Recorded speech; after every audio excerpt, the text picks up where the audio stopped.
This week's species provides anglers with a thrilling chase, adrenaline-pumping tugs, and even better dinner, don't you think, Rick?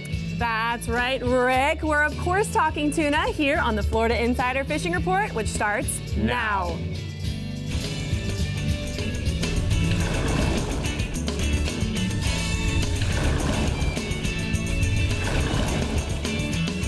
Welcome to the Florida Insider Fishing Report, presented by Yamaha. Welcome back to the Florida Insider Fishing Report. We've got an exciting show for you with a live studio audience along with the Christopher Columbus Anglers Club and our friends from IOTR. Plus, it's National Safe Boating Week along with Memorial Day weekend. And Rick, we're catching tuna while doing all of it. You know what, Brie? We are catching tuna. And the one thing that's so cool about the state of Florida is that we have bluefin tunas, we have big-eyed tunas, we have yellowfin tunas, and we have the blackfin tuna. Yes. All which, in my opinion, are really good to eat. But I can't wait to hear the captains tell us exactly how to catch them in their regions. Me too. Well, they're a great fight, and with many ways you can catch them. So let's see how our tuna titan over at the CCA workbench gets it done. Hi, tuna titan. A tuna titan? Yeah, you know. Okay. I always enjoy your nicknames, I'll tell you that. I'm glad you do. Well, we've got kind of like a double new products tonight. We're gonna go through all these little products that people use to catch tunas with, so. Perfect. Well, we're going to start our frenzy in the Sea Sucker Panhandle region with Captain Pat Deneen, and he is no stranger to some big old tunas. Hi, Pat. Hey, Brie, I tell you what, tunas, they're one of my favorite fish to eat. The Panhandle is probably one of the better places in Florida to catch them. We get all the players. We get bluefin tunas, yellowfins, blackfins, and big eyes. Spring and fall are the best time of year to catch tuna in the Panhandle, typically with a long run offshore to the deep water rigs or sometimes a much closer run to the Okaloosa Fads being the best places to find tuna.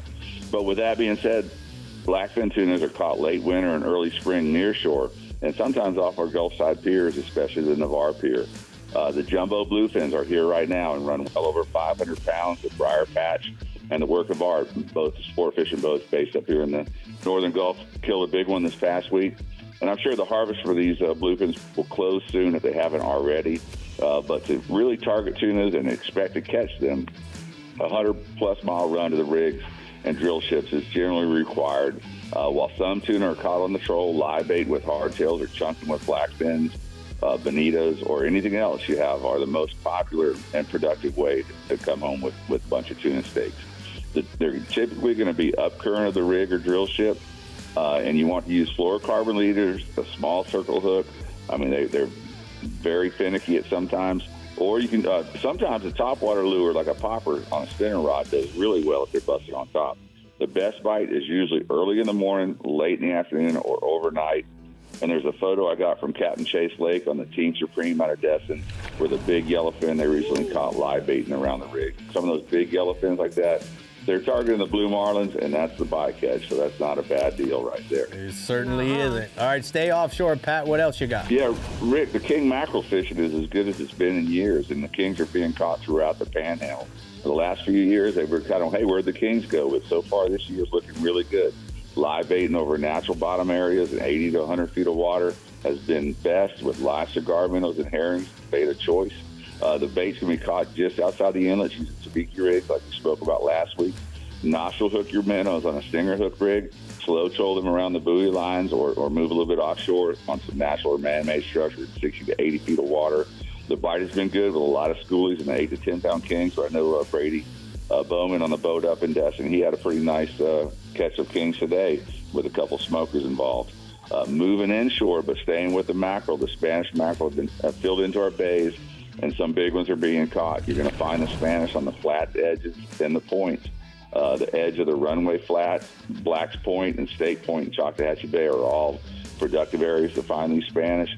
You can cast topwater baits to attract the biggest fish. You're not going to get a lot of bites from the Spanish on the topwater, but the ones that you do get are going to be the nice axe handles.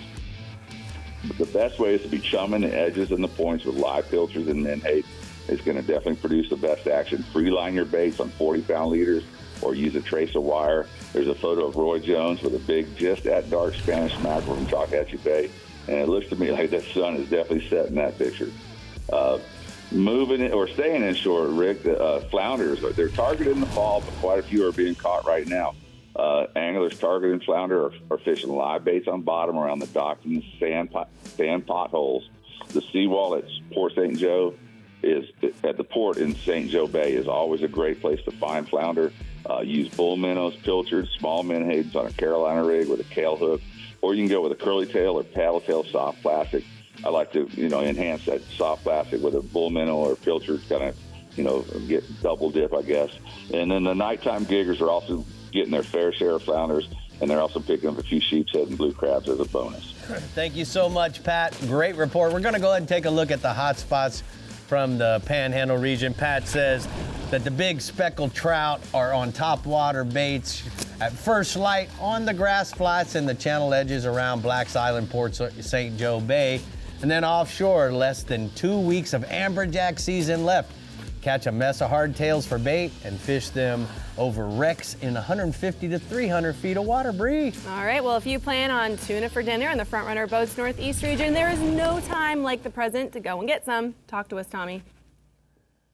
That's right, Bree. Hey, we've got an awesome tuna fishery here, too. I know Pat's got a really awesome one over there. But you know what? Hey, blackfins are around right now and some yellowfins, too. I'm going to talk about both of them. But here in the Front Runner Boats Northeast region, our better tuna fishing is typically when the water is a little cooler. That usually means November, December through about this time of year. And then we have another little run of those guys heading into the fall. Now, most anglers are going to target the blackfin tuna right on the ledge. That's about 180 to 200 feet of water. Now, our tunas tend to be a structure-oriented fish, so you're going to want to look for any structures that are holding a good amount of bait. That's where those tunas are going to be. Now, most anglers are going to pull cedar plugs in something like a blue and white or maybe a ballyhoo rigged with a sea witch. And there's a variety of other lures. I'm sure you and Dave are going to talk about them tonight, Rick. But I talked to Captain Jason Hadges from J-Hook Fishing Charters. He's one of our tuna fish experts. He tells me he likes to run his plugs way back, somewhere in that 100 to 200 yard range. The tunas, they tend to be a little spooky at times. And Captain Jason always tells me that it seems like the rougher that the ocean is, the better the tuna fish bite's going to be, and probably because it makes those tunas a little less shy. So even when it's rough, you might want to give it a go. Now, we do have some yellowfin tuna around, and you can occasionally catch them in the same areas that you're going to find those blackfins.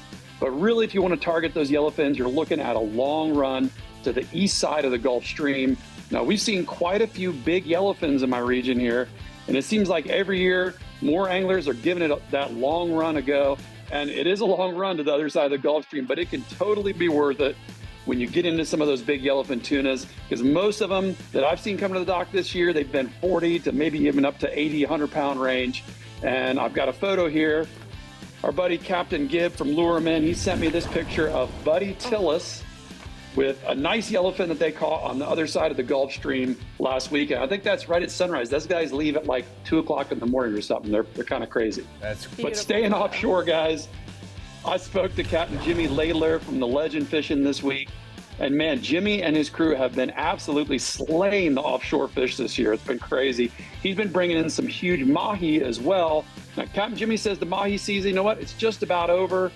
He thinks that this weekend might be your last shot at getting into some big numbers of mahi. So if you're looking to do that, give it a go. I think the weather's going to be pretty nice. He said they've been those mahi have been at the ledge, but don't be afraid to check in a little shallower. He's been finding some fish in that 120 to 140 foot range. And Jimmy said to look for the current edges and, of course, any kind of weed line. Now, average size of those mahi, they're 10 to 20 pounds, but there are some bigger fish in the mix.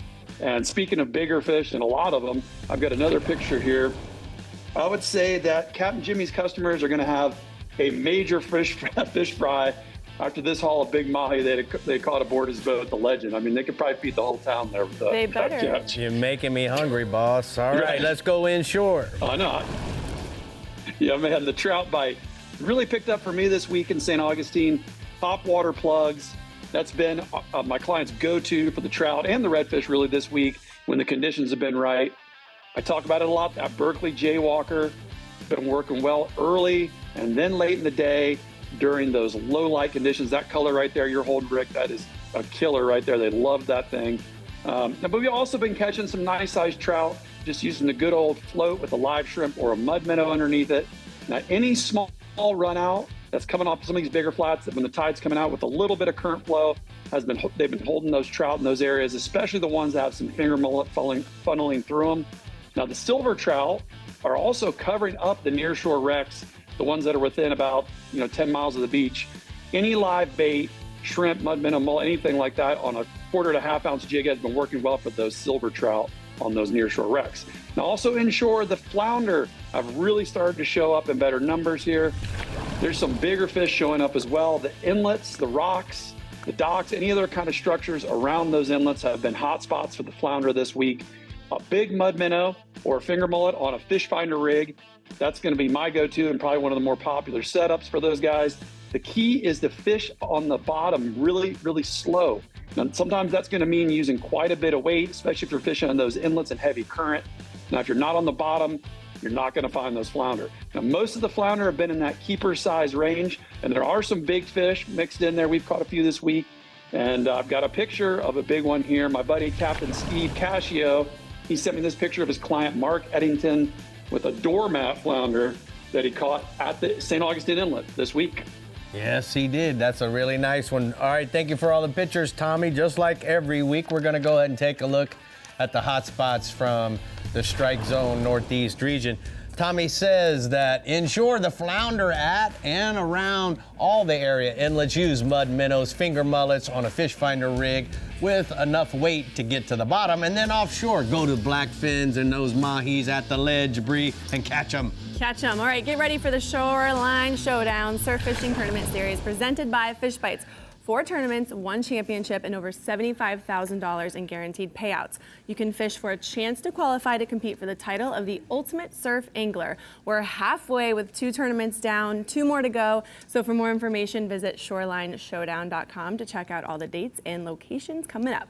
All right, the Fish Bites Trading Post Rigs and Tuna Techniques is up next at the CCA Workbench with none other than Dave Farrell. Dave, what do we got over there? We've got everything that'll catch a tuna, that's for sure. We got a lot of stuff. There's lots of ways to do it. All right, then we're getting our life jackets wear ready for the 3-day weekend in the Discover Crystal River Northwest region with, of course, Captain Jeff Hageman. We'll be right back.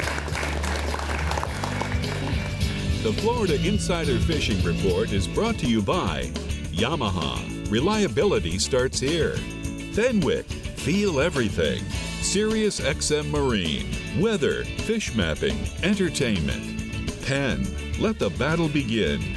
Casa Vieja Lodge. 5-star angling in beautiful Guatemala. Berkeley Prospect Chrome. Fish Bites Trading Post. The first choice of First Coast anglers. And Daiquiri Deck. Food, drinks, friends.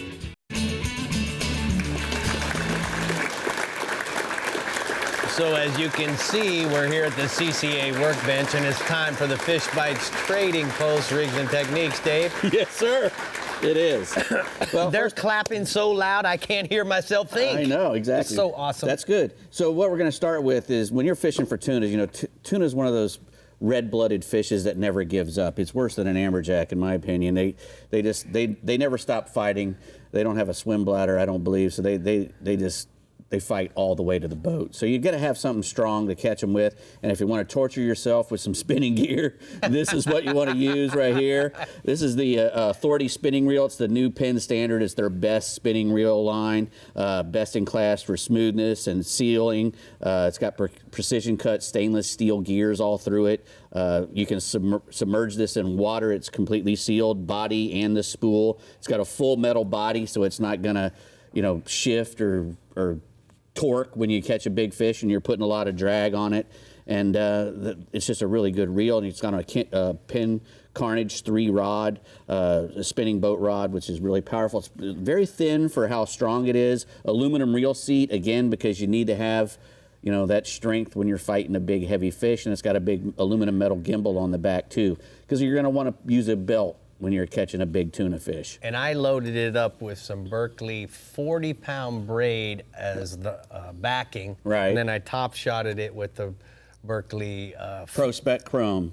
30 pounds, so we can still cast. And we got fluorocarbon, I think, what, 40 or 50 on here as well. Yes. You're gonna need some big stuff. So tell us about the big popper by Savage, Dave. Well, that's the Savage Gear Pro popper there. It's a big panic popper, it's called, and it comes in 11 colors, a bunch of different sizes from 3.5 inch all the way up to 7.5 inch and up to 4 ounces. If you're going to catch big tunas, if you're going to cast at yellowfins that are busted on the surface, this is what you're going to want to throw. Heavy duty hardware throughout. You can catch snappers and groupers on that thing sometimes if you're lucky, if you get them chummed up to the surface. But this thing has a really big mouth, so it spits really well and makes a lot of commotion, which is what you want to have. So. Get you one of those. Now, a lot of guys like the vertical jig. Are you ready to talk about bait fish? Oh, we can talk about the jigs. This is a Savage Gear Slim Jig minnow. It's a flat fall jig, really heavy. They run from 4 ounces all the way up to 14 ounces in 6 different colors. When you're getting on top of a school, sometimes the school will go down. You get right up on top of them, you can drop a jig down and still get a bite. Right. They're very, tuna are very wary these days because they get a lot of pressure. Mm-hmm. So sometimes that bottom bite is a little easier for you to get. I'm going to talk a little bit about the hooks we got there. Those are some Trocar Extreme Live Bait hooks. We've got 2 different styles here. We've got the Extreme Live Bait, which is a thinner wire, and that's the TK8 HD Extreme Live Bait hook.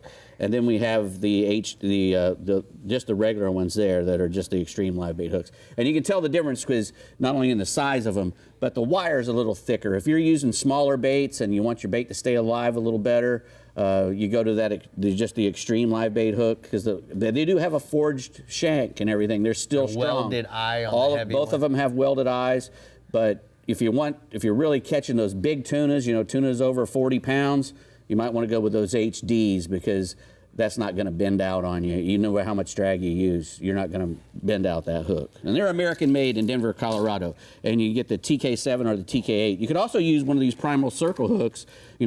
Patty Boy was talking about when you're chunking, a circle hook's a great hook when you're using that. So you can just drop your chunks back there and let them eat it and run away, and it gets right in the corner. So you know what HD stands for?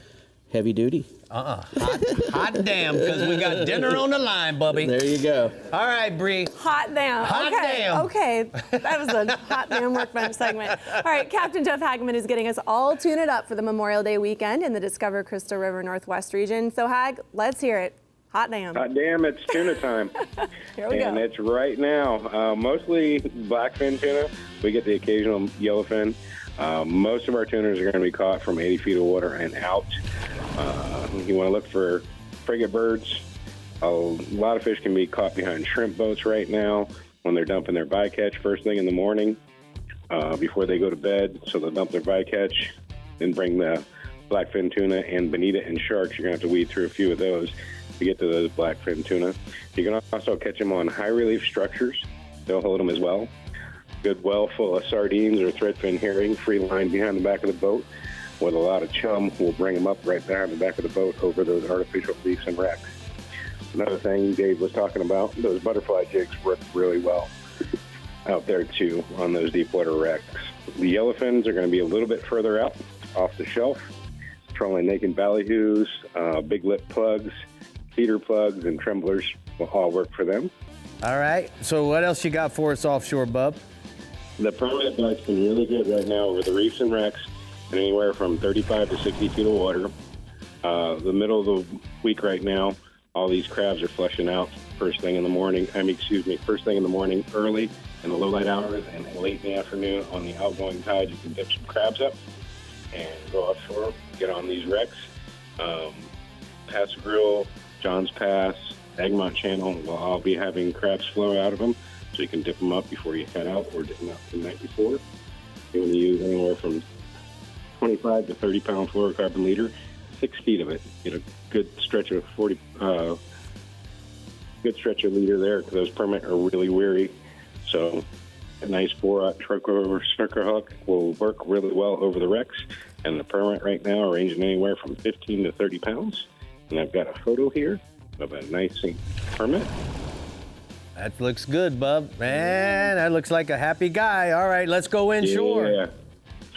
Moving inshore, Captain Mario Costello, Telltale's Charters out of the Ozella Keys Marina, reports a good redfish bite right now around the mangrove islands and back creeks from Crystal River to Homosassa. He's working the mangrove shorelines that have sandy potholes adjacent to the mangroves. On that low tide, he's working out from those mangroves and getting on those potholes. Live pinfish and cut mullet has been the key on an 1/8-ounce jig head. The redfish have been a little leader shy. Water's been really crystal clear up there right now, so 15-pound fluorocarbon leader is the way to go. Also a stealthy approach. He's making really long casts towards those mangrove shorelines to get those bites, and that's cool for those fish. Right now, the fish are ranging anywhere from 20 to 27 inches with a few over slots mixed in. And I've got a photo here with Kim with a nice 27-inch redfish caught with Mario on a recent trip. All right. Okay. Tell me about Jim Pollard. Any reports? He's got a good snook bite right now. A lot of the fish are showing up near the passes right now and getting on the beach lines, throwing large pilchers and large thread fins with 4 to 6 feet, a 30-pound fluorocarbon leader, and a 30 to a 4.0 trocar circle hook has been his setup for those larger fish. And I got a snook here that Captain Jim caught his first ever snook, and that's a hard one to pass up and beat for his first one ever. So he's going to be hooked on snook fishing from now on out. Yep. Don't forget to sign up right now for the CCA Star Tournament. There's new divisions this year and a whole lot of new stuff going on.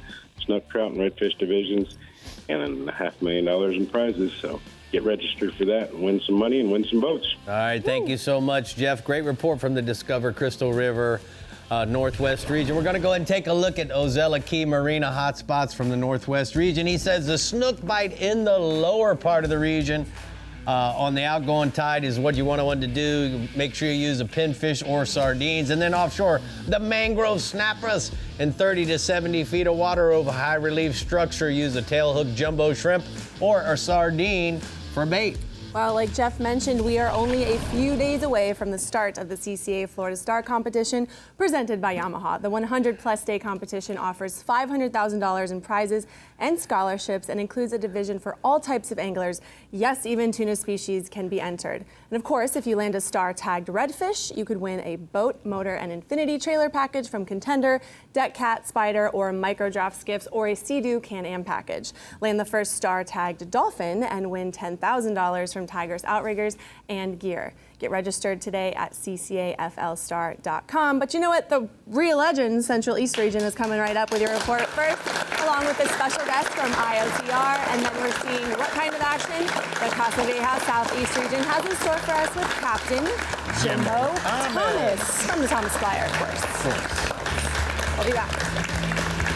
The Florida Insider Fishing Report is brought to you by Power Pole, Total Boat Control, Berkeley, Your Fish, Our Science, Bahio, Blue Light Blocking Radically Clear Polarized Fishing Sunglasses, Scoozy Shoes, the captain's choice for premium lightweight comfort, Sea Sucker, easy on, easy off, incredibly strong, Penn, let the battle begin, Kubota, together we do more.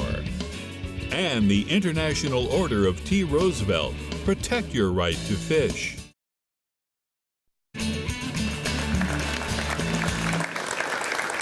So as you can see, joining me is Luke Hilgeman, from the Executive Director from IORTR, which is the International Order of Teddy Roosevelt. We've got some problems in Florida, and I want you to explain to our audience what those problems are. Unfortunately, there are efforts underway in states like Oregon that would make it a crime, yes, a crime, to catch a fish or harvest wild game.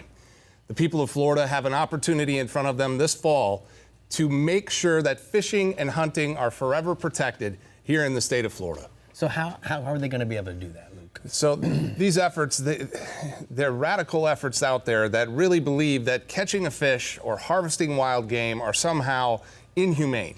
What we know, again, is that this is the truest way to have conservation and to bring back these species and to make sure that they're here for future generations to enjoy.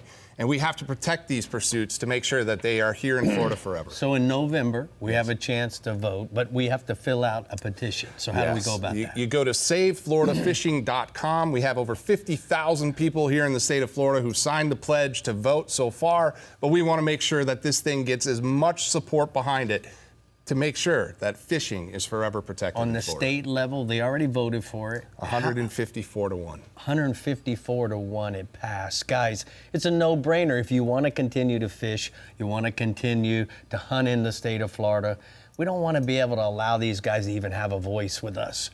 So what more can we do? We can click on the QR code. Yes, and you can go to www.iotr.com or .org and find more information. Make sure you educate yourselves, educate your fishing friends, and make sure that they get out there and vote this November. Well, on behalf of all the viewers of the Florida Insider Fishing Report, we want to thank you for what you guys are doing. You're doing a great thing for us. And guys, just click on the QR code and get signed up. Right, Brie? Absolutely. All right, let's get Captain Jim Ross on the line in the Real Legend Central East region to tell us all about some tuna trolling and chumming. Hi, Jim. Hey, gang! I tell you what, we've got some tuna, and in my species list over the years, I've normally talked about the yellowfin tuna that the guys run across the stream for, but I'm going to change it up this year, and I want to talk about a species that's a whole lot more accessible to most of the anglers in my Real Legends region, and that is the blackfin tuna. So guys that are staying on the western side of the Gulf Stream, now you can catch these fish in good numbers at certain times of the year, but you have to rig for them properly. This species of smaller tuna loves to eat small bait fish and squid. So when you're targeting them, those bigger lures that you're dragging out there, put those aside. Grab the little ones and pull little things that are 6 inches or less in size. Blackfin tuna like dark-colored lures, so anything that has black with purple or blue or red in it works really good. And for live baits, pilchards or pogies, you can chum them up, especially when they're holding around the shrimp boats that are anchored on the 21 or 27 fathom ridges throughout the day. And the rest of the time of the year, basically you just want to find a good temperature break or some form of bottom or some form of structure, a color change, a rip, a weed line over some form of bottom structure like the 21 or 27 fathom ridge. And most of our blackfin tuna are running 15 to 20 pounds at this time. Now, the other species offshore, now this is not one that you typically expect to catch offshore, but there's some really good numbers of them on our reefs right now and some of the wrecks as well. So anywhere in that 50 to about 70 or 75 foot range, you can find black drum. And they're eating live shrimp on a knocker rig. It's a little 1 ounce, 2 ounce rig, short shank hook, circle hook, drop it down there with a shrimp on it, and don't move it much. And the reason I say don't move it much is because obviously black drum are a little more like cattle than they are like a predator, like a wolf or something, So they don't chase things very much. And I've been catching a lot of these fish in 50 to 60 foot of water in particular, and they're eating cockle shells, which is a type of a clam. So obviously they aren't chasing anything if they're eating clams. So the average drum right now is running about 3 to 8 pounds, and I've got a picture here of Amy Lombardo with one that she caught. These things are absolutely delicious when they come out of the ocean. The meat is incredible. So go out there, take advantage of it, hit some of those nearshore ledges and reefs and wrecks and get some of these fish. Now, swinging inshore, Rick, big jack crevalle started to show up, and I love catching jacks on top water. They're roaming throughout the Indian and Banana Rivers, the deeper sections right now. So look for birds that are racing around and blowing up where the fish are blowing up, needlefish and glass minnows and mullet. They're chasing around stuff at 15 mile an hour. So this is a run and gun type fishery, almost like you would fish for dolphin offshore, where you see birds working and you run from pack to pack. They're aggressive fish. Our average fish is running about 3 to 8 pounds. The big topwater plugs or jerk baits are working really good for them. Here's a picture I've got of one of those fish that we got in the Banana River the other day. Nice. And then my last species, I talked with Captain Glenn Austin of GoingCoastalCharters.com out of Sebastian, and he reports excellent numbers of fish around the mangrove-covered shorelines, docks, spoil islands, and sandbars in the Indian River around the Sebastian area. The snook right now are targeting a lot of smaller baits, so he's using small artificial plastic lures like the Bass Assassin Little P&V or small suspending hard baits that imitate small pilchards and small glass minnows and basically smaller fish. If you have some live pilchards or even some croakers, they'll really work good too, especially if you're fishing around some of the spoil islands. Glenn likes to fish near mullet pods if he can find them, and he says if you're in 3 feet of water or less, those big snook can be up to 40 inches right now, so tackle up just a little bit. Here's a picture of one that they caught this past week. Nice. All right, Jim, thank you for all the great pictures. We're going to go ahead and take a look at the Rodan Marine Systems hotspots from the Central East region. Captain Jim says snook, redfish, and gator-sized trout around the mangrove-covered shorelines from Campbell Pocket down to Ballard Cove. Freeline croakers, mullet, or pilchards under the trees is going to work for those guys. And then offshore, the kingfish on the 70 to 90-foot bars, slow troll with live or frozen baits with the wire stinger rig, Brie. Okie dokie. In the Casa Vieja Lodge Southeast region, we're focusing our tuna catching efforts at sunrise and sunset with Captain Jimbo Thomas. What else can you tell us, Jimbo? Hey, Brie and everybody else in the studio there. Well, you know, the two types of tuna that we catch here in the Southeast region are blackfin and yellowfin.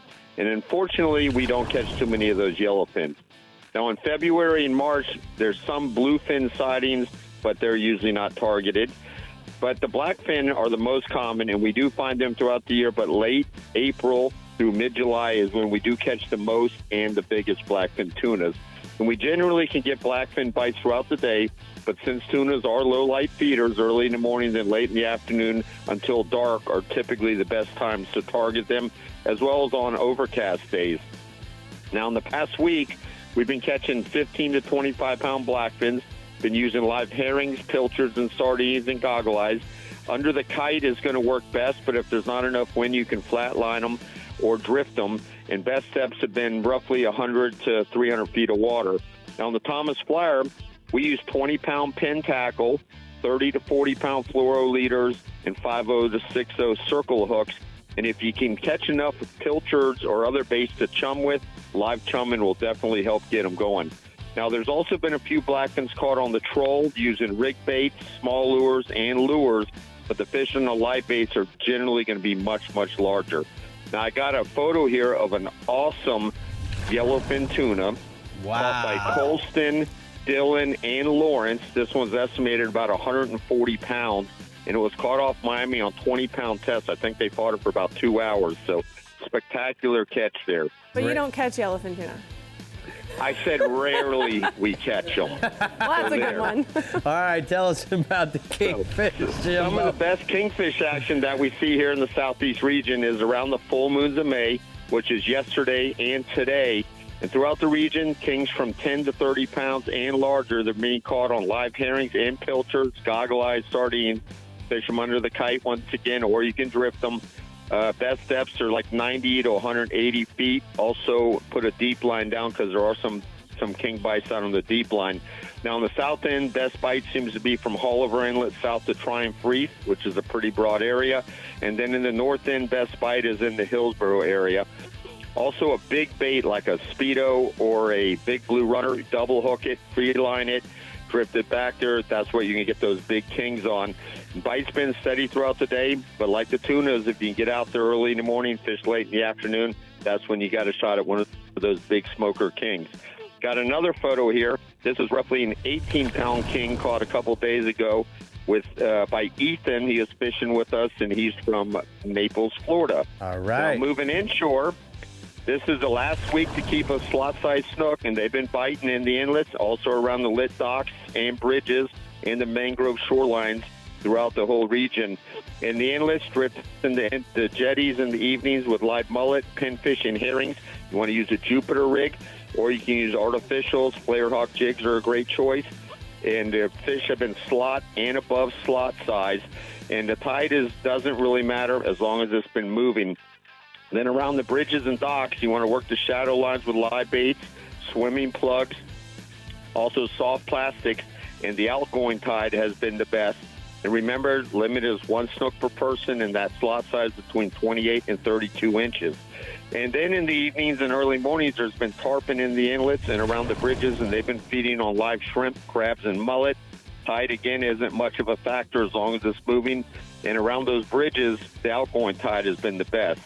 But in the inlets, doesn't matter which way it's going. There's also been schools of tarpon on the outside flats You want to look for migrating tarpon on the oceanside points off any of the islands from Soldier's Key south to Angelfish Creek. Incoming tide is the best time to target them. You want to use crab and shrimp pattern flies if you're fly fishing, or neutral pattern swim baits and small live crabs on a 5/0 circle hooks if you're using those live crabs.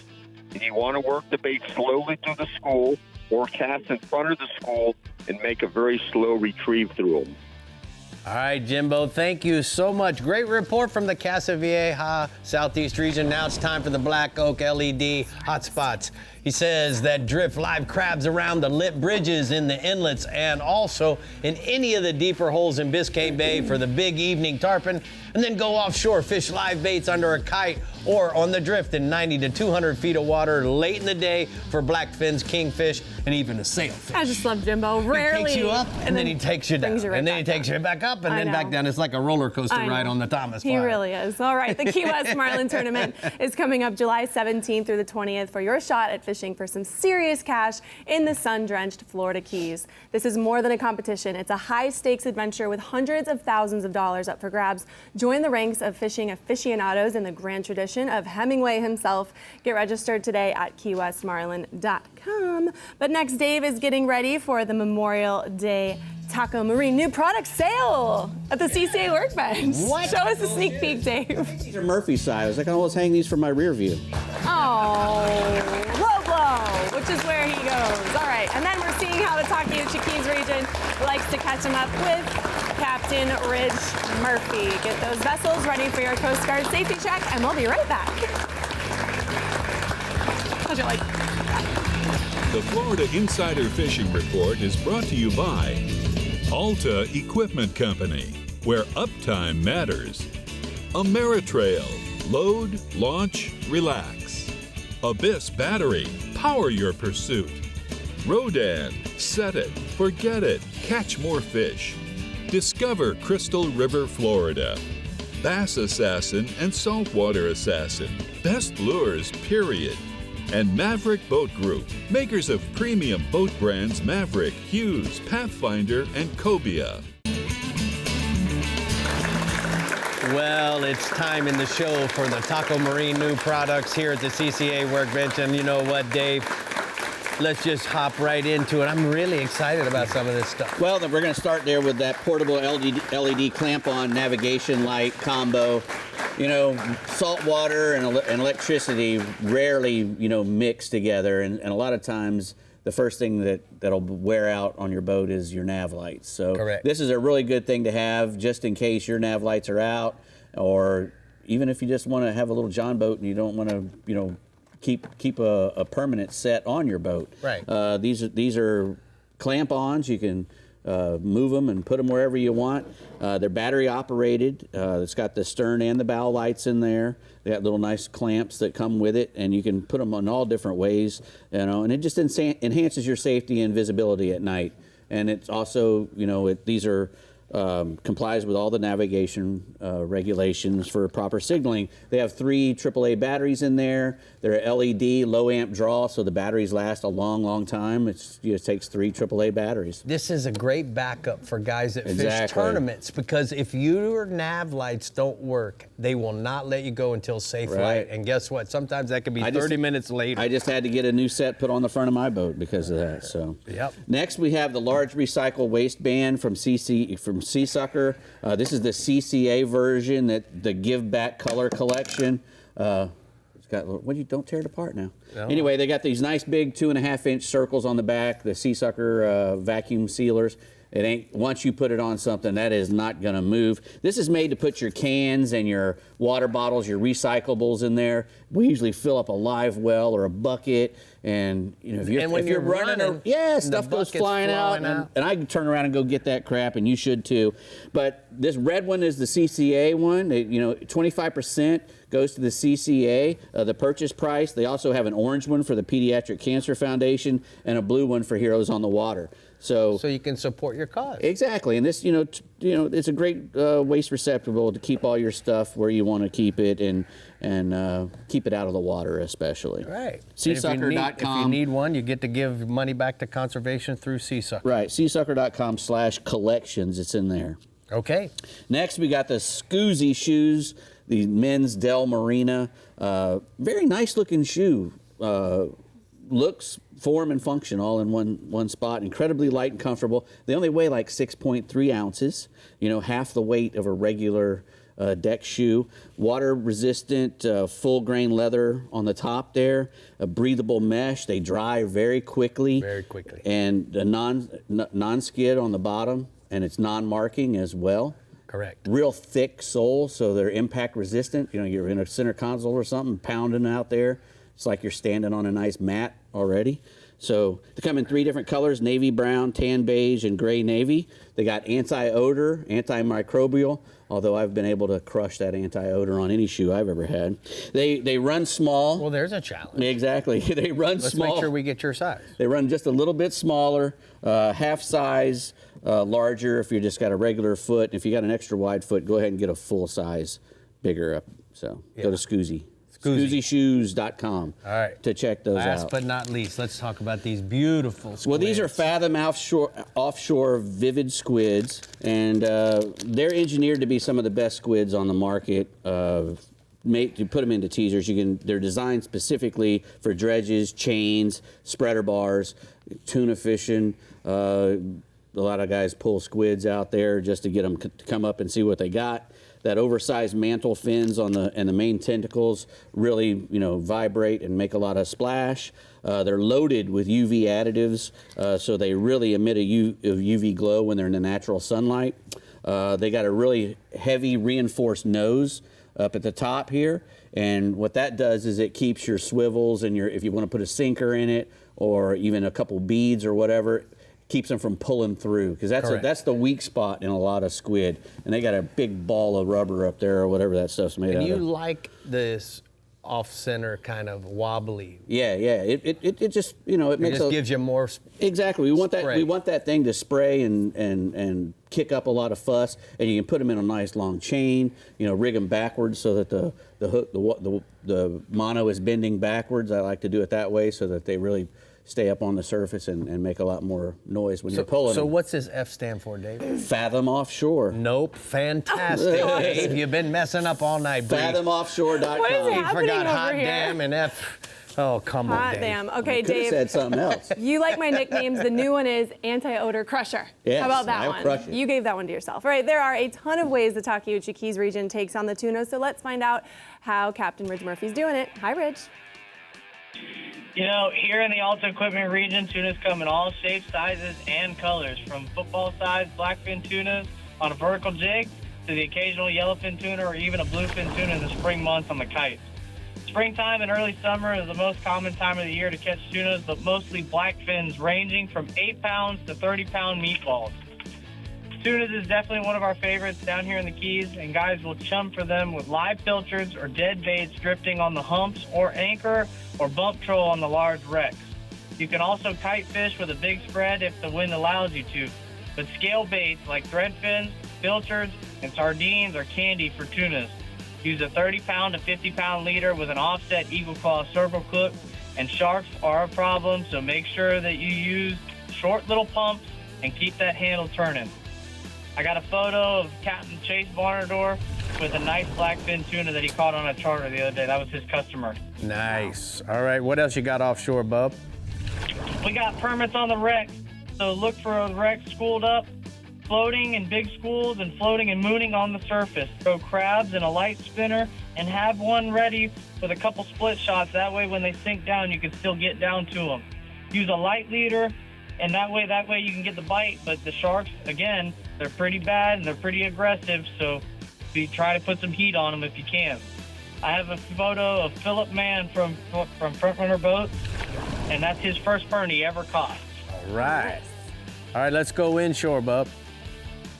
I got bonefish in the backcountry, Isla Morada, and all the way into the lower Keys, and look for mudders and tailors and fish into the current.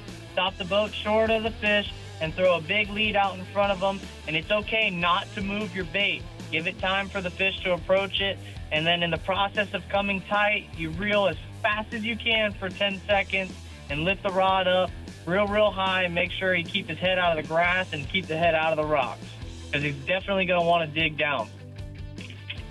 All right, what else you got for us? In Florida Bay report at all?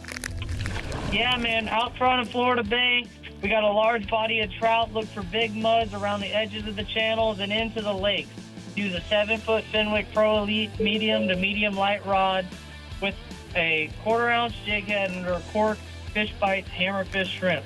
Remember, guys, pop, pop, pause. Pop, pop, pause. Just like that. And the fish are going to eat on the pause. And I have a photo of a fun day out on the water of my dad and my wife on a nice trout that they caught the other day. Oh. All right, Ridge, I know this, you burned through your report pretty quick. How did you end up today in the last day of the Golden Fly tournament? We caught a couple release fish. We didn't get that weight fish. We sat out for a little while and didn't get the weight fish, but we caught a couple releases. We were 4 for 6 today. Had a fun day of fishing, great day of charter fishing, but of course, you know how to ruin a good day of charter fishing is you put tournament in front of it. So that's how that goes. That's right. But we had fun, man. We had a good time. All right, we're also showing some pictures of us in the Dolphin tournament that we had down at Hawks Cay this past week. We had a great time with the boys from Alta. We ended up coming up a little short, 2nd place, but we had yourself and Dave and Jorge and Josh as part of the team, and they did a great job, and I was so glad to be with those guys.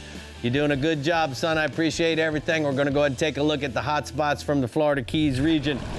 He says that corking in the mud and on the edges of the channels, use a jig head on a light spinner, and then you'll get some of those big trout that we showed you a picture of. And then offshore, tunas on the wrecks in the lower Keys region.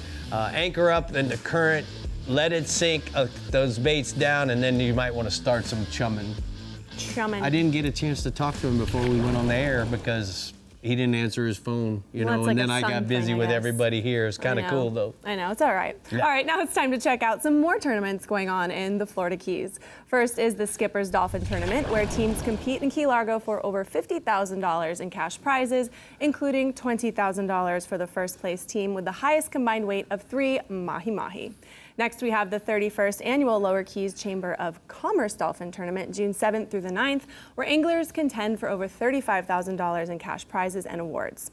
Then is Marathon's 38th Annual Father's Day Dolphin Derby, set for June 14th and 15th, with cash and prizes awarded to angling teams catching top 4 heaviest mahi.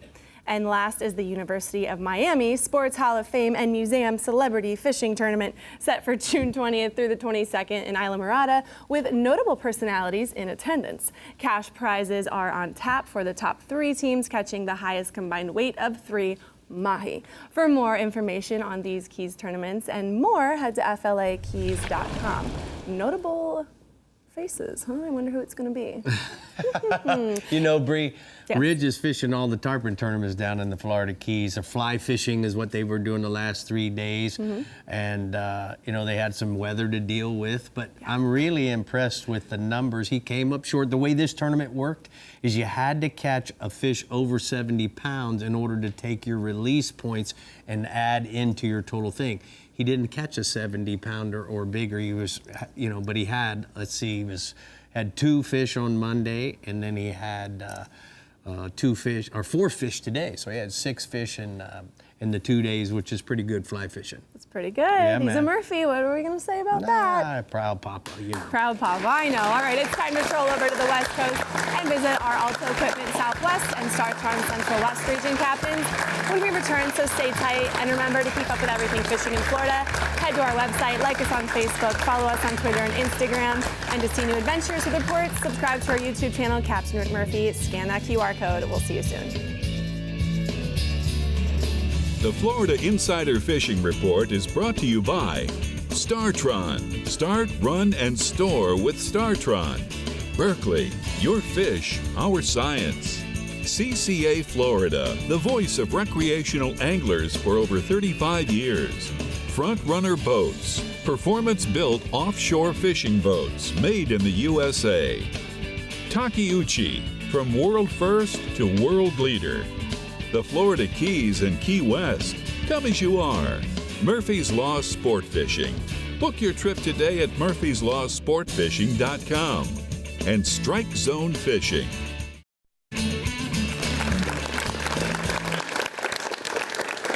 So, you know, Brie, SiriusXM has pro staff throughout the whole country, but one of the things that I think we're challenged with in Florida is our thunderstorms that we get. Right. So let's check out one of the pro staff and what he has to say. Let's do it.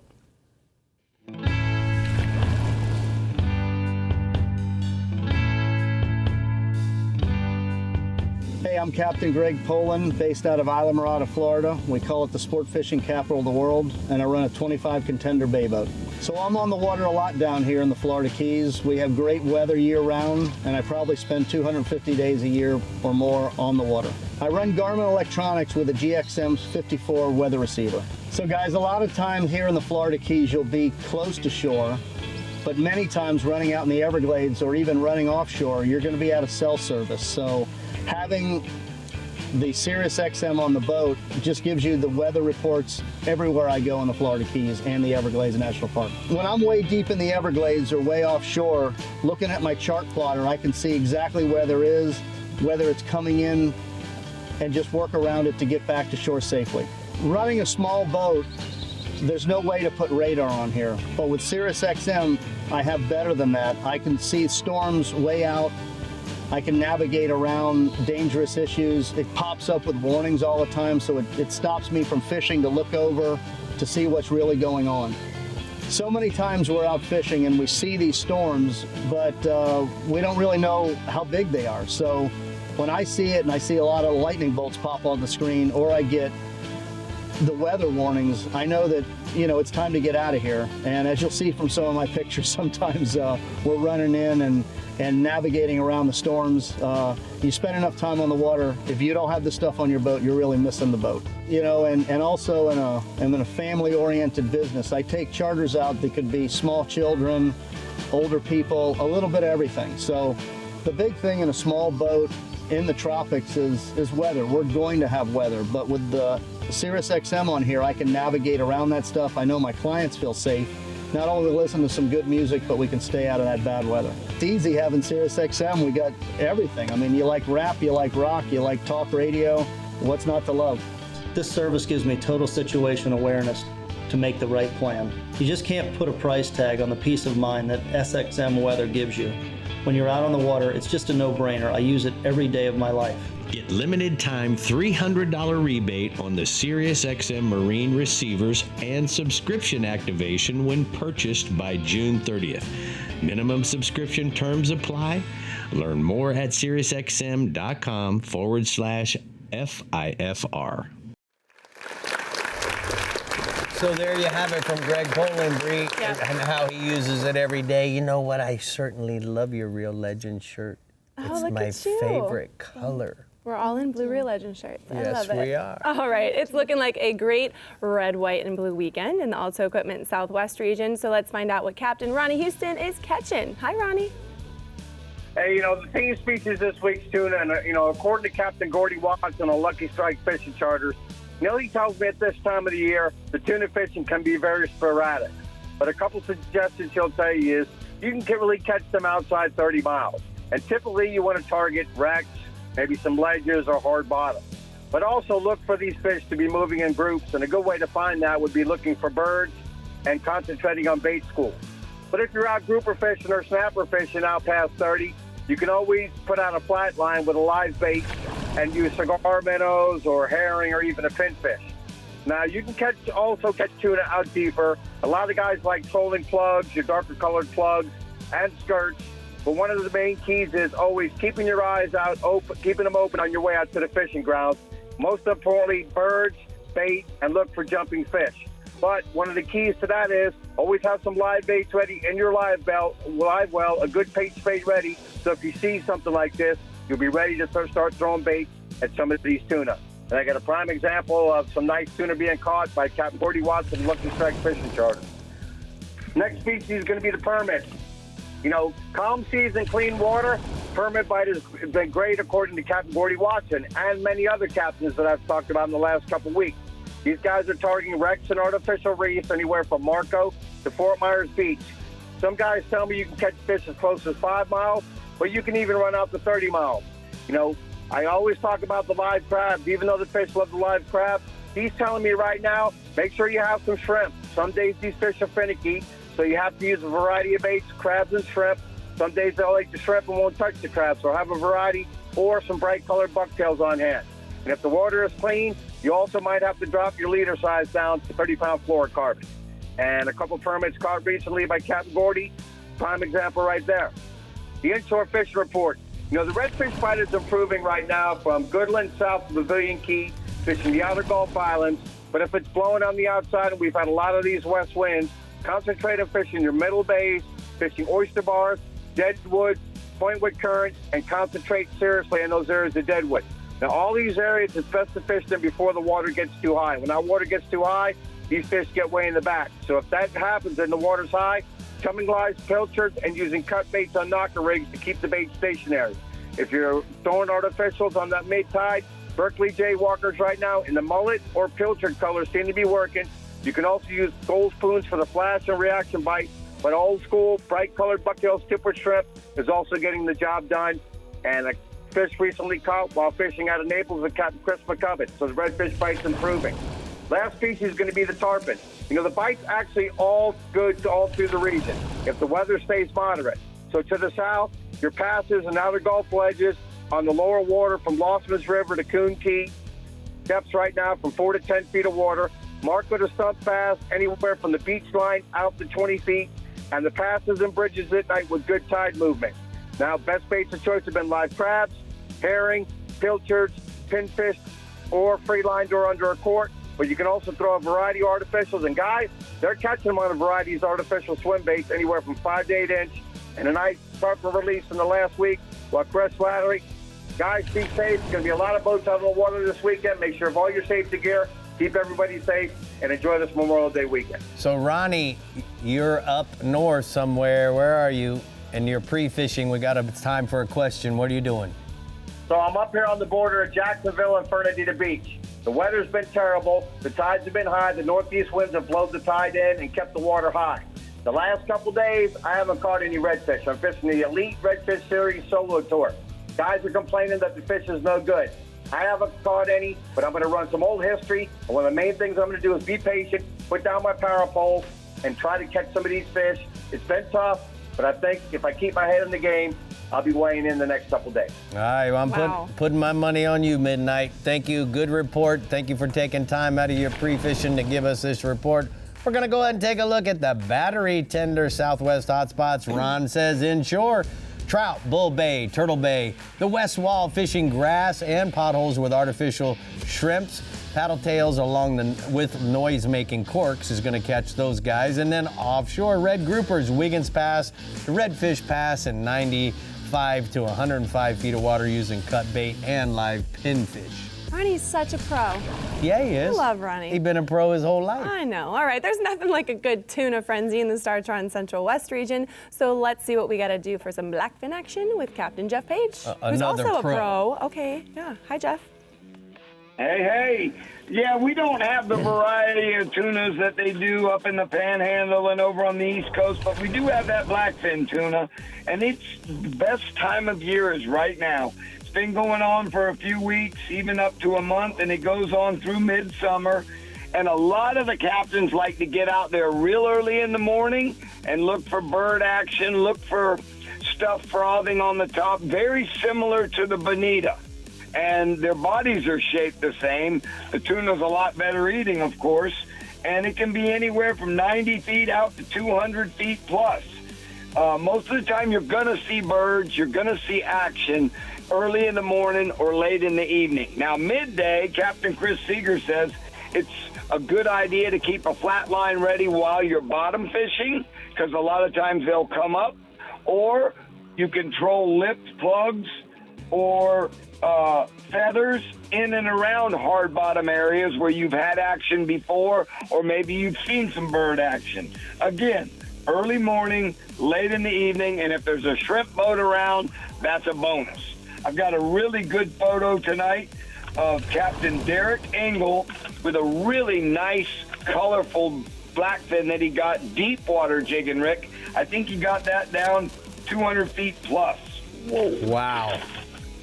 All right, what else you got for us offshore? staying offshore, Ronnie just hit on it. Permit fishing remains probably the best that the offshore guys have seen in years in the Startron Central West region. And some of the fish are in as close as 3 miles, that 3 to 7 mile artificial reef. And sometimes the schools will have 200-300 fish in them. They're up on top. They're happy. They're flashing. And crabs, best bet. I heard Ronnie mention shrimp. A lot of the guys over here have been using that U-Pro Pompano jig and doing real well with it.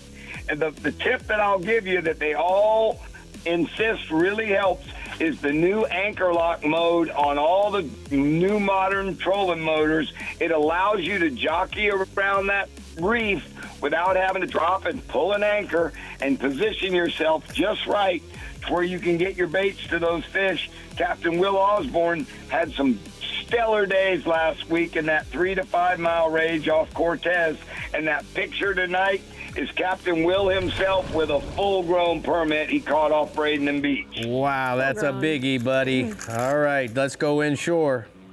Inshore, your favorite fish, Rick, the Silver King, tarpon fishing, remains probably the most popular game. The west winds have slowed things down, but we've had some east winds these last few mornings, and that's allowed for guys to get out there early, find the fish, happy, floating on top, where you can get just about any bait or even a fly in them, and you're going to get bit. Now, as the day grinds on, you're going to want to work with the fish, get corked baits, pinfish, or thread fins out ahead of the schools. And then this being the full moon week, you can set up at Boca Grande Pass, Gasparilla Pass, Big Pass in Sarasota, and Egmont Pass to the north, or on the bars just outside of the passes. And you can dip your crabs before you set up fishing, and then you can cork your crabs or free line them. Most of the guys in our region like to cork them with at least 6 to 9 feet under the cork to your hook, and you're going to have some really good tarpon action. At night, they've been using silver mullet and ladyfish around the bridges of New Pass and Longboat Pass, and I've got another full-grown one in a Captain Rob Gorda. Wow. Big tarpon he caught last week. Wow, that's Good full grown there, pictures. Paige. All right, tell me about the redfish. You're bringing it tonight, Jack. Our favorite, the redfish. We're back on these high tides where I think we're up to a 2.6 this week on the tide scale, and that means the fish are going to be up on the oyster bars. They're going to be up under the mangroves, and guys have been chunking ladyfish, pinfish chunks under the bushes. On top of the oyster bars, we've been corking live baits, or if you like to throw artificials, Rick, a lure that you turned me on to, that chrome or bone juke 100 has been working real good, and it's been that side-to-side action, and it doesn't dive too deep, so you can work it in 1.5 feet, 2 foot of water, or it's tough to beat a new penny gulp shrimp on a 1/4 ounce jig head. And my last photo tonight was guys I had on the last set of high tides like this. That's Keith Pope, longtime client and friend, with a nice redfish he caught, and right behind him is Jed Azinger, Paul's brother, with a hooked up red that I had to go dip net after I took the picture. And real quick, I just want to let everybody know, don't forget, CCA Star Tournament starts this weekend. All right, bud. Super duper report. Appreciate all your hard work. We're going to go ahead and take a look at the daiquiri deck hotspots from the Central West region. Captain Page says the tarpon fish the afternoon outgoing hill tides with live free-lined or corked crabs in and just outside of Boca Grande Pass, Big Pass, or Egmont for the big full moon poon tides. And then offshore, amberjacks, the bite remains strong with the fish holding on the hard ledges in the springs in 90 to 150 feet of water off of Venice and North Anna Maria. All right, well, we mention it every week, but it's important. So make sure you show your support for Florida's fisheries with a Conserve Florida's Fisheries license plate. Funds from the sale of the redfish tag directly support protecting and enhancing marine resources, habitat restoration, water quality, and coastal environmental education. Make sure you get yours now at your local DMV or redfishtag.com. I mean, it's pretty. It is. I want it on my truck. Get All right, it. we have one more region to explore before sending you into the flag-waving holiday weekend ahead, and that is the Fish Bites East region with Captain Mike Holliday. Stay hooked, and we'll be right back.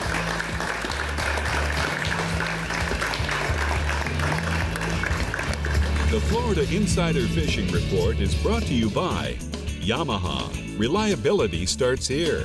Fenwick. Feel everything. Island Lures. Tournament Tackle. The IGFA. Every fish, every water, every angler since 1939. Sportsman's Adventures with Captain Rick Murphy. 30 years of fishing for adventure. Berkeley Prospect Chrome. Real Legends, available at bellsflorida.com. And Taco Marine, master the catch.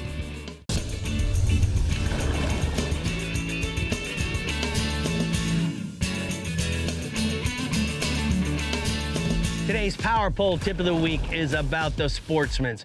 Guys, if you own a big aluminum boat, a pontoon boat, or even a flat bottom boat, this is the pole that you should consider. It has the ability to hold up to a 4,500-pound boat.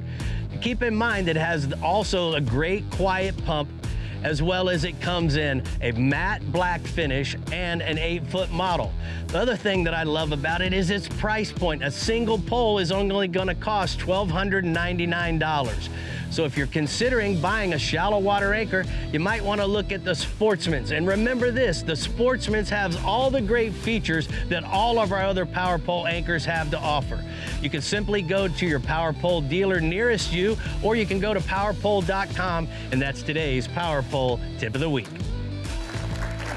So you want lightweight, and you want to check out the Sportsman Power Pole. That's for sure. You don't want to be without a power pole, that's for sure. All right, the Fish Bites East region gets a lot of tuna species, but Mike Holliday is focusing on the ones we can target consistently with a pretty good bite lately. Consistency is key, Mike, so let's talk about some blackfins. Yeah, this is the time of year to target tuna in my region. We do get the occasional yellowfin or bluefin tuna bite, but the boats targeting swordfish, they sometimes get a big eye down deep. The majority of tunas we see are blackfin tuna. If you want a yellowfin, the most consistent action is going to come 60 to 80 miles east of Fort Pierce Inlet in an area off Panhandle Shoals known as the Pocket or the Corner. Now, this has been a really consistent spring for blackfin tuna in my region, with fish spread out along the 120-foot reef on out to about 300 feet of water or more. The blackfin bite off Push Button Hill, southeast of Stewart, has gotten a lot of pressure, but there's still a few fish going there.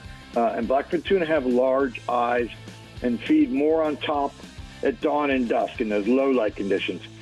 So in the middle of the day, you want to target them deep, and you do that with big jigging spoons. There's a lot of ways you can do it. You can slow troll live pilchards, thread fins, or sardines. You can put them out on a kite. You can pull small red, pink, or silver feathers way out behind the boat just to cover a lot more water. You can also drift and live chum with pilchards. That's really popular in my region. And then if you're marking them deep, drop a jigging spoon down and you'll get them that way. Average blackfin in my region is going to be anywhere from 10 to 25 pounds. I got a photo of Ryan Pellick. He got that nice blackfin feed a live pilchard at first light in 250 feet of water. And then I have another blackfin photo from the Salty Dave charter boat out of Port St. Lucie. They had this nice mixed bag of blackfin tuna, dolphin, and even released a couple of sails. They were live baiting this past week in 130 feet of water off Hope Sound. Now, the other thing we got going in my region, we're on the full moon. That's moved the kingfish bite to a nighttime bite. And if you go, the fish are chewing. There's been good concentrations of kings on the Loran Tower ledge, and also stretched out in 90 to 130 feet of water from just north of Jupiter Inlet down south to the Juneau Pier. There's also been some big fish off Palm Beach down by Sloan's Curve in like 150 feet of water, but the sharks have been really bad down there, so if you do fish that, you got to get them in quickly or the sharks are going to get them. You want to target them with live sardines, thread fins, pilchards, or goggle eyes.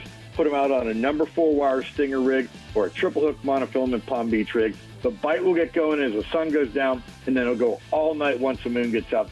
Average kingfish in my region is 10 to 25 pounds. More, Bob? Yes. So this week's full moon, we have the resident tarpon feeding at night in Big Mud Creek, also around Harbor Ridge, and around the St. Lucie Locks up in the St. Lucie River, and around the Boy Scout camp in the Loxahatchee River. Those are all resident fish. They're showing up in the normal places. At the same time, we have some migrating schools coming out of the Keys, starting to gather around the inlets, as they will with this full moon. The inshore fish are really focused on mullet. So a live or dead mullet on 60-pound fluorocarbon leader and a 7/0 circle hook, that'll get you the bite. You can also throw 4-inch sea shads at the rolling fish. And around the inlets, the fish are eating a mullet or a threadfin, drifted out the inlet on the outgoing tide. Average tarpon, 40 to 90 pounds. I got a photo that Rufus Wakeman sent me of a tarpon he caught in the Indian River up around the power plant, and that fish ate a soft plastic jig. The other bite is a snook bite. We got a week left of snook season. The fish are starting to move towards the inlets. They'll move in there into the inlets on the next new moon, on the new moon in June. So they're not quite to the inlets yet. A lot of the fish are on the move. It's a good time to work seawalls and shorelines at dawn and dusk with anything that looks like a mullet. Around the inlets, a live threadfin or a pilchard or croaker, those are going to be your top baits. But you can also throw a copper juice or gray ghost colored saltwater assassin 4-inch sea shad and pick up some nice fish. And then at night, the Jensen Beach Causeway, North Bridge and Fort Pierce, and the Lantana Bridge are all producing snook on live mullet, and on the windy nights, saltwater assassin Artemis shads on a 1 to 2 ounce jig head. Average snook in my region, 6 to 15 pounds. I got a photo. Captain Sam Zayak, Captain Ed Zayak's son, sent me this shot of a snook bite his sister Emma caught. They were scouting for an upcoming trip, and that fish ate a live mullet. Yeah, man, those are some beautiful kids. All right, but we do got to talk about bass. So what do we got this week? Yeah, the water levels have dropped on Lake Okeechobee. That's helping concentrate the fish in areas like Kings Bar, Observation Shoals, and the mouth of the Harney Pond Canal. With this full moon, the school fish will be working the outside edges of the shoals. I was talking to Captain Nathan Shellen of OkeechobeeBassFishing.com. He's saying to look for diving birds to find the schooling fish. Once you do, throw topwater plugs, bass assassin split-tail shads, white spinner blade baits, or chrome lipless plugs. And then as that bite shuts down around 7:30 or so, it's time to look for any vegetation, floating mats, anything that you can find floating. Work a logger toad, chatterbait, or a wacky rig, bass assassin fat job. Live shiners are getting a larger fish, but you got to move around a lot with that shiner bite. It's a 10 to 20 fish morning on Okeechobee with fish up to 7 pounds right now. All right, Mike, thank you so much. We're going to go ahead and take a look at the hot spots from the TH Marine hotspots from the East region. Mike says a tarpon in Mud Creek early in the morning on live mullet, live crab, saltwater assassin, Houdini colored 4-inch sea shads, and then offshore sailfish, kingfish, blackfin tunas, 100 to 130 feet of water off of the Loran Tower Ledge, kitefish with live pilchard sardines or threadfins. Right. So I got a question. I want to tell you something. You hear about all the guys talking about the big moon tides. Yeah. Here's a good thing, here's a bad thing. If you've got fish in your inlet, you've got tarpon, you've got snook, you've got fish around, the good news is they're there. The bad news is the big tide could potentially move them to another place. So when you hear guys talking about big tides, it can be a good thing or a bad thing. Keep in mind that if you don't have fish, guess what? The cavalry's coming because the big tides will bring in new fish too. That's a good tip, Rick. Yeah, man. All right, well, we're almost finished here on the Florida Insider Fishing Report, and it's time for you to go and get ready for your Memorial Day weekend, Tuna Fest, and maybe brush up on your navigational rules, but stay with us, and we'll tell you what to look forward to next week on the Florida Insider Fishing Report. We'll be right back.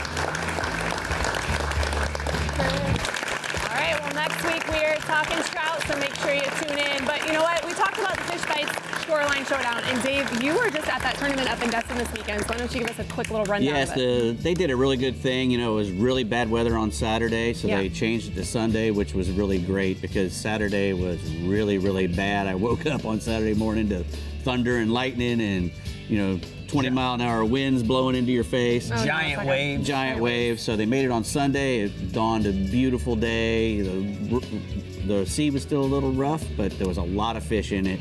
And they had a really good tournament. 150 some odd people. I didn't do that great, but that's all right, Dave. That's fishing. All right, happy Memorial Day weekend. Be safe, and we'll see you next week. Bye.